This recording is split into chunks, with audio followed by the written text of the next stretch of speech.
They left the Apache girl in a cage outside town until a rancher said, "Not while I'm breathing." The wind over the plains that day was dry, sharp, and merciless, howling like something wounded. It rolled over the low hills and across the brittle grass, rattling through the split timbers of a hastily built cage that stood just outside the western edge of Clifton. Not far enough to be forgotten, but far enough to keep the townsfolk from having to hear her cry. If she ever cried. The cage was barely more than a crate, slapped together with warped pine boards and rusted iron nails, its corners already pulling apart in the heat. A cracked roof of sun-bleached tarpaulin flapped uselessly overhead, offering no real shade, no shelter from the relentless New Mexico sun. The bars, thick and uneven, had once been part of a pig pen, still stained with old grease and dark patches that weren't just mud. Someone had scrawled the word "savage" across one side in red chalk. Below it, a crude drawing, a stick figure with long black hair and a noose around its neck. Inside, she crouched. No one called her by her name anymore. Maybe none of them knew it. Maybe none of them cared. To the good people of Clifton, she was just the Apache girl, barely more than an animal, a problem to be solved. She sat cross-legged in the dirt, wrists still bound with the same hemp rope they'd used when they dragged her into town, shoulders bruised and arms trembling from the jostling wagon ride and the kicks that had welcomed her arrival. Her cheekbone was swollen, her lip split, and dried blood curled in the creases of her nostrils like rust. She hadn't said a word since they brought her here. Not to the sheriff, not to the preacher, not to the jeering boys who threw stones just to watch her flinch. The silence made them angrier. The women, with their aprons and tight-lipped disapproval, looked at her as though she might curse the ground with her breath. The men, half drunk and bloated with righteousness, muttered about the old ways and keeping the peace. One said she was the daughter of a war chief. Another claimed she'd poisoned a well. A third swore she was a witch. The truth never mattered much in places like Clifton. They left her there overnight. No food. A tin cup of water warmed by the sun until it tasted like old pennies and ash. By morning, the sheriff said the council would vote on whether to send word to the fort. Let the cavalry deal with her. But everyone knew what that meant. Another noose, another warning, another message to anyone who still dared to think this land belonged to anyone but the men who'd carved fences into it. But even the sun seemed ashamed by the third day. Her skin blistered, her lips cracked. Her eyes, dark and deep, stared out past the town, past the hills, past the horizon, past hope. Still, she didn't cry, didn't scream, didn't speak. She just sat in that cage, wrapped in silence, wrapped in shame. Her dress, buckskin once adorned with her mother's stitching, was torn in 3 places, her feet bare and bleeding from the chain they'd looped through the cage bars and locked around her ankle. Some said it was justice. Others said it was politics. A few said nothing at all and simply turned their heads when they passed, their silence thicker than any condemnation. Only one man stopped, not on the first day, not the second, but on the morning of the 4th, just as the sun crusted over the mesa and spilled gold across the dry earth. A rider came down the northern trail. He wasn't a lawman, not a soldier, not even a preacher, just a man with dust on his boots and a hat pulled low. He slowed as he passed the cage, his horse snorting at the scent of rust and blood. He saw her, really saw her, and then, without a word, he dismounted, tied his reins to the fence post, and stood there, arms crossed, eyes hard, staring through the bars like he was looking into a fire. He didn't ask what she did. He only said, quiet as thunder, rolling low over the plains, "Not while I'm breathing." He wasn't from Clifton, that much was obvious. The townsfolk knew everyone within 50 miles, and this man didn't carry the stink of familiarity. No one remembered shaking his hand at a harvest dance. No one recalled seeing him at the church picnic or the cattle auction or the last hanging. He didn't nod when people passed. He didn't spit tobacco or tip his hat or ask directions to the saloon. He didn't look lost, but he didn't look like he belonged either. He just stood there by the cage, watching. His coat was plain, dust-colored and threadbare along the shoulders, like it had seen too many years and too many roads. The hat was wide-brimmed and sweat-stained, and it shaded a face that had gone too long without sleep. His jaw was unshaven, his boots were cracked, but his posture was steady. He stood like a man who didn't need a reason to be still. Sheriff Dobbs noticed him first. From his perch on the porch of the general store, chewing a dry stalk of wheat and pretending not to nap, Dobbs squinted against the sun and frowned. He didn't like interruptions. He liked neat problems with messy endings and a bottle to follow them. This wasn't that. He rose slowly, dusted the seat of his trousers, and called out, half lazy, half suspicious. "You lost, stranger?" The man didn't answer. He didn't even glance his way, just stared at the girl in the cage, eyes narrowed like he was listening to something nobody else could hear. Dobbs spat, "You deaf or just dumb?" That got the stranger to move, slowly, deliberately. He turned his head, just a little, and said, "You the one left her like this?" The question was quiet, not angry, not loud, just cold, like a knife laid on a table. Dobbs snorted. "She ain't no guest, if that's what you mean. She's a prisoner, Apache, raided a wagon last month, killed a settler, took his wife's ring, found it on her." The stranger didn't blink. "You see her do it?" "No," Dobbs admitted. "But we got witnesses." "Settlers?" "Yeah." "White?"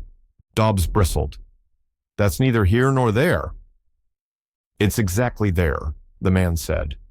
He stepped closer to the cage, knelt down on one knee, and looked through the bars. The girl didn't flinch, didn't speak, just watched him with those same cold dark eyes, blank and endless. "She got a name?" he asked. Dobbs shrugged. "Don't know, don't care. She won't talk." "She don't have to. Y'all already tried her, didn't you?" Now others were watching. A few townsfolk had stopped their errands to listen. The blacksmith leaned out his door. A pair of boys stopped throwing rocks at a cactus. Someone closed a shutter. The stranger stood. "I want her out." Dobbs laughed. "You what?" "I want her out of that cage." "You some kind of law?" "No." "Preacher, agent, friend of the Apache?" "No." "Then what are you?" The man looked at him for a long, brittle second. "Alive." Dobbs shifted, hand drifting toward his holster. "That a threat?" The stranger didn't move. "Number." "That's a fact. You want to change it?" It was quiet after that. Too quiet. The kind of quiet that dried sweat on a man's neck and made fingers twitch. Dobbs didn't draw. He just muttered something under his breath and stomped back toward the saloon, shoulders hunched, the heat suddenly too much for his pride. The others slowly went back to their business, their curiosity dampened by the stranger's silence. But the man stayed, and the girl in the cage watched him like someone remembering a dream. It wasn't until nightfall that he spoke to her again. The sun had long since dropped behind the distant ridgeline, painting the sky in bruised purples and dying golds before giving way to a vast, starlit hush. Most of the townsfolk were indoors by then, tucked away behind shuttered windows and locked doors, full of supper and righteous forgetfulness. The only sounds were the rasp of insects in the dry grass and the occasional creak of wood, as the wind shifted across the gallows scaffold that still stood at the edge of town, unused but never dismantled. The stranger had remained by her cage the entire day, didn't eat, didn't leave, just stood, arms folded, back straight, eyes distant. Now he sat cross-legged in the dirt, not quite close enough to touch the bars, but near enough that she could hear his breath. He didn't stare at her anymore, just at the fire he'd built, a modest, flickering flame shielded from the wind by a circle of stones. He'd cooked nothing on it. It was there for light, not warmth. A signal, maybe, or a vigil. She watched him in silence. She hadn't slept in 2 nights. Not really. Her body had surrendered to exhaustion here and there, slumping against the bars in a half-conscious haze, only to jolt awake with a sharp breath or a shove from a passing boot. Her mind, though, had stayed alert, wary, the kind of awareness born from living too long on the edge of someone else's justice. Now, in the quiet, her voice came, dry, brittle, barely louder than the fire's hiss. "Tally." He looked up slowly. She didn't repeat it, didn't explain.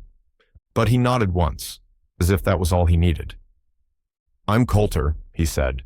She turned her face away, eyes following the line of stars overhead, the way they shimmered against the velvet dark. He didn't ask questions, didn't press. He just leaned back and stretched his legs out in the dirt, boots dusty, knees stiff, like a man who had too many miles behind him and too few ahead. "I used to run cattle out near the Salt Fork," he said after a while. "Had a spread. Not much. Enough." No response. "They burned it down last spring," he added, as if commenting on the weather. 5 men, maybe 6. Claimed I was selling to the Diné. Truth was, I just refused to sell to them." Still nothing. Coulter reached into his coat and pulled out a flask, unscrewed the cap, took a long drink, then another, then set it down on the ground between them, near the bars, but not inside. "I lost a daughter," he said, almost too soft to hear. 8 winters old. That caught her attention. Her head turned slightly, just slightly. Name was Eliza, hair like fire, smile like a thief. His throat worked around the memory. Buried her myself. Soil was frozen. Took me 2 days to dig. He didn't expect sympathy, didn't want it. He was telling her not for comfort, but for context, for truth. Tali blinked slowly. "They left me in a ditch," she said at last, voice rasping like dry leaves. "After they took the horses, after they set the fire, I crawled to water. Then soldiers found me, said it was my fault."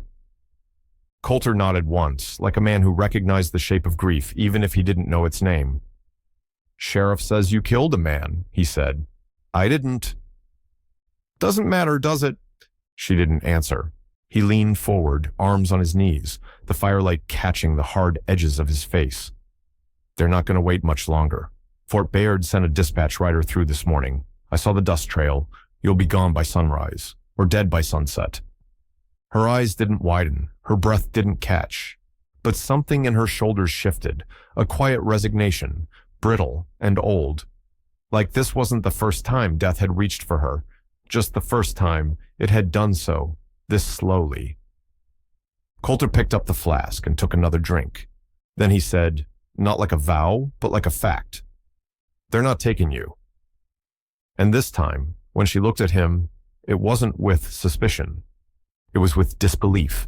And beneath that, somewhere small and fragile, hope. Morning came in like a slow knife, cutting through the frost, peeling the night off in dull layers of colorless light. The town of Clifton creaked to life, one door at a time, shutters flung open by habit, not hope, as if the sun itself were an obligation. Chickens clucked, boots hit boards. A bell above the general store gave its tired clang. And over it all, the cage still stood, its corners frosted with dew, its occupant unmoving, her breath barely fogging in the cold. Tali was still alive, and so was Coulter. He hadn't left. Not even when the wind turned bitter in the early hours, and the coyotes began howling far out in the hills, like ghosts arguing with the sky. He'd wrapped himself in an old canvas bedroll and slept by the fire, one hand resting on the rifle that lay across his lap like a coiled snake. The townsfolk noticed, and they didn't like it. By mid-morning, Sheriff Dobbs had gathered them. Not all, not the children, not the wives, just the men, the ones who fancied themselves the keepers of order, justice, and other illusions. They gathered in the saloon, voices low, anger tucked behind gritted teeth and tin cups of weak coffee. "She's a killer," growled Elias Jernigan, the blacksmith, arms like tree trunks folded tight across his chest. "We've got the right to protect our own." Dobbs nodded. "Fort Bayard'll take her. They're sending a man. But this stranger," he spat the word, "is complicating things." "What's he want?" someone asked. "Says he wants her out." A murmur rolled through the room like a brewing storm. "Who the hell is he?" came another voice. "Name's Coulter," Dobbs replied. "Used to ranch near Salt Fork. Heard he fought with Chivington's lot down south, came back wrong. Talks to himself, talks to Apaches." "Then why's he still breathing?" That silenced the room for a moment, not out of fear, but uncertainty. Coulter wasn't law, wasn't blood, wasn't even business. He was just a man who stood where no one else dared to, and that made him dangerous in a way they didn't know how to handle. Dobbs cleared his throat. "We'll vote." "A vote?" Someone scoffed. "She's Apache. You need a vote for that?" The sheriff raised his hands, palms outward.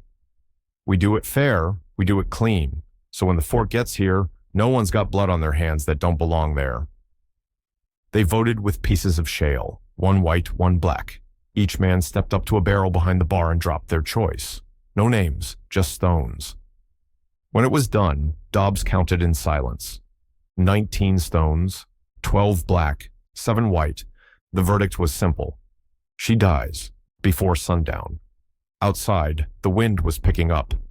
Dust swirled in tight circles along the road, tugging at Coulter's coat as he stood with his arms crossed, watching the saloon doors like they were a gun barrel pointed his way. Tali sat motionless in the cage. She didn't ask. She didn't need to. The faces that came out afterward told her everything. Coulter turned to her, jaw tight. "They voted," he said. Her voice, when it came, was as dry as bone. "I know." He crouched beside her, eyes scanning the edges of the town, counting men, doors, windows, rifles. His mind worked like clock gears, slow, steady, relentless. "You know how to ride?" he asked. She nodded once. He rose. "Then we've got till dusk." She looked up at him, not with gratitude, not yet, but with something more dangerous. Trust. There are moments when the world doesn't turn the way it should, when the air thickens, when time pulls taut like a rope around the neck, when something inside a man, or a town, or a country begins to rot, and you can smell it in the silence before the storm. By noon, Clifton was bristling. Windows shuttered without slamming. Doors opened just wide enough to glance, then closed again. Guns were checked. Ropes coiled. A wagon was brought out from the livery and parked near the cage, under the brittle excuse of transport. A few boys skulked along rooftops with slingshots and pocket knives, their laughter sour. The smell of oil and iron filled the main street. The fort's man hadn't arrived yet, but the town wasn't waiting. Dobbs had started talking about hanging her proper, saying it was the Christian thing to do. Easier than sending her off and having it done in the dark by strangers. Let her die where she could see the sky. Public. Quick. Final. He even sent someone to clean the gallows platform, as if wiping dust off dead wood made it noble. But Coulter had other plans. He spent the early hours methodically, calm as a preacher on Sunday, quiet as a coyote on a moonless ridge. He walked the perimeter, counted paces between buildings, measured distance between the blacksmith shop and the alley behind the undertaker's, took note of who carried rifles and who carried fear. He didn't ask for help. He knew none would come. He checked his saddlebag. Inside, a spool of wire, a canteen, 2 rounds of black powder, 1 flare, and a folded piece of hide inked with a hand-drawn map. Half accurate, half memory. He carried no badge, but he carried something more dangerous, conviction. Tali watched him work with the quiet stillness of someone who'd once lived in rhythm with rivers and silence and ghosts. She said nothing, but her eyes followed him now, tracked his movements, not like a captive watching a guard, but like a soldier memorizing her commander. At midday, he crouched beside her cage. "You ever run in shadows?" he asked. She looked at him. "Yes." "You afraid of blood?" "No." He nodded. "Good." From his coat, he pulled a small, tarnished key, one he'd palmed off a deputy's belt while shaking the man's hand that morning. It was risky, sloppy, and it had worked. He slipped the key into the rusted padlock, didn't turn it, not yet. "Wait for the flare," he said. She nodded. Then she reached through the bars, slowly, and pressed her hand against his. Not with affection, not with fear, but with the solemn gravity of shared risk. If they were caught, she'd hang, and he'd die beside her. He left her then, moving back down the street like just another wanderer with nothing to lose. But the wind had changed. It pulled at coats. It whispered along window panes. The sky above turned a bruised gray. Somewhere the church bell rang the quarter hour, and somewhere else, just beyond the last hill, The man from Fort Baird was riding hard, his orders folded in his coat, and his horse already slick with sweat. Dusk fell like a judgment. The sun, smeared orange across the sky, bled into the hills as Clifton settled into that final, fateful hour. Shadows grew long and thin, stretching out like gallows ropes across the cracked earth. The wind slowed. The silence, once laced with everyday noise, now rang hollow. People stood still in doorways. Rifles leaned near stoops. Even the dogs had gone quiet. And there, beside the cage, Sheriff Dobbs stood waiting. He'd removed his hat out of some imitation of respect, though there was no preacher, no scripture, and no justice to be found. Just a rusted key in his hand and a gallows a few dozen feet away, scrubbed down and ready. "She had her chance," he said to no one in particular.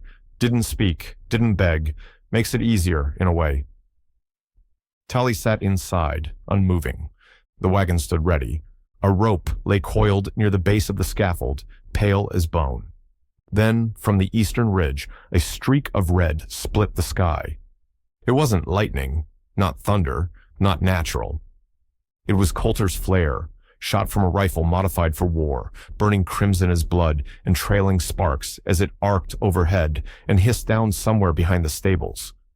The whole town jerked at once, eyes lifted, mouths half open in confusion. And then, the blacksmith's chimney exploded.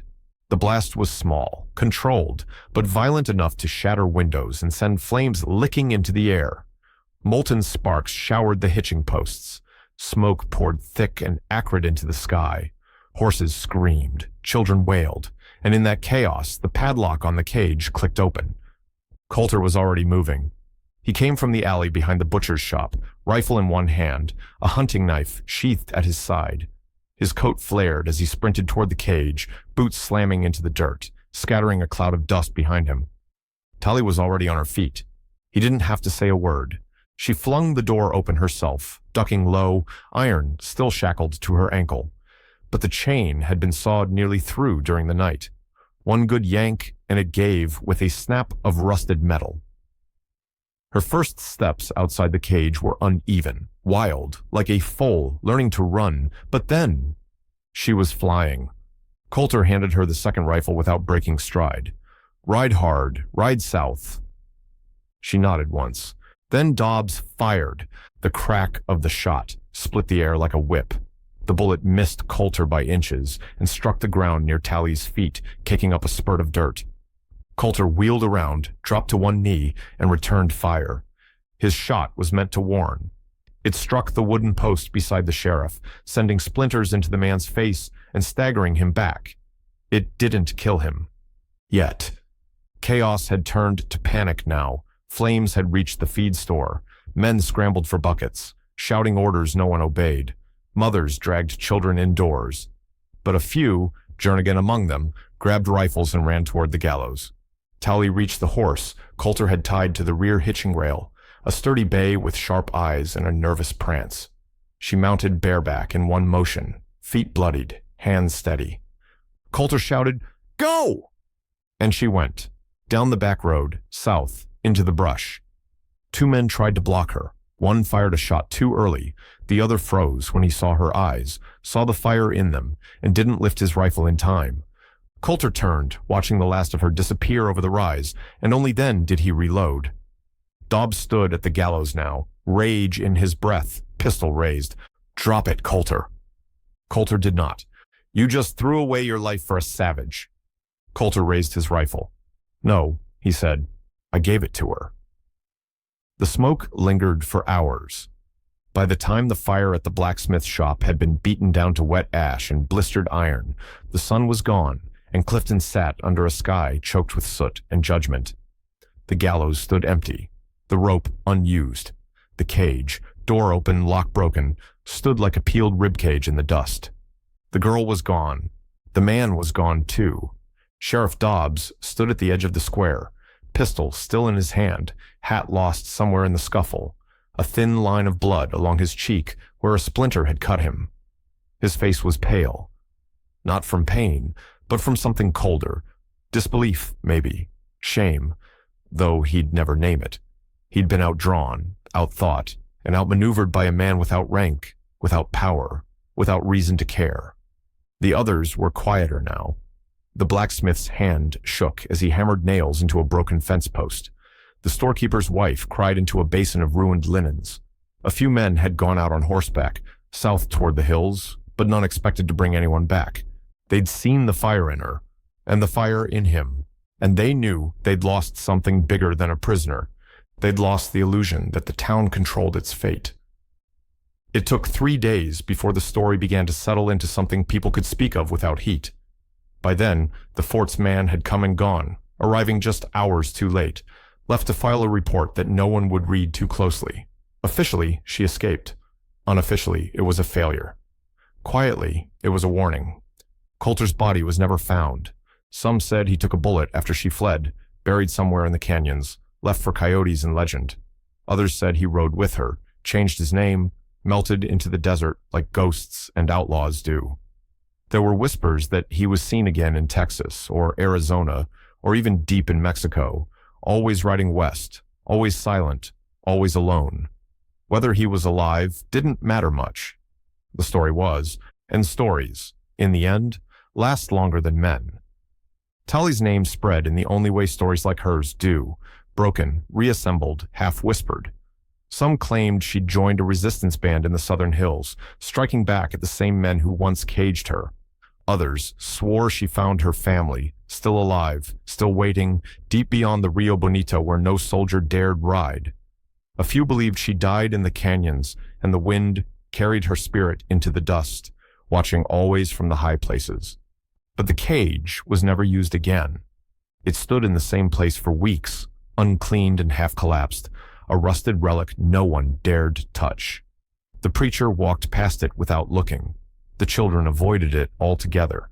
And the men who'd built it said less and less about that week, as if silence could unmake it.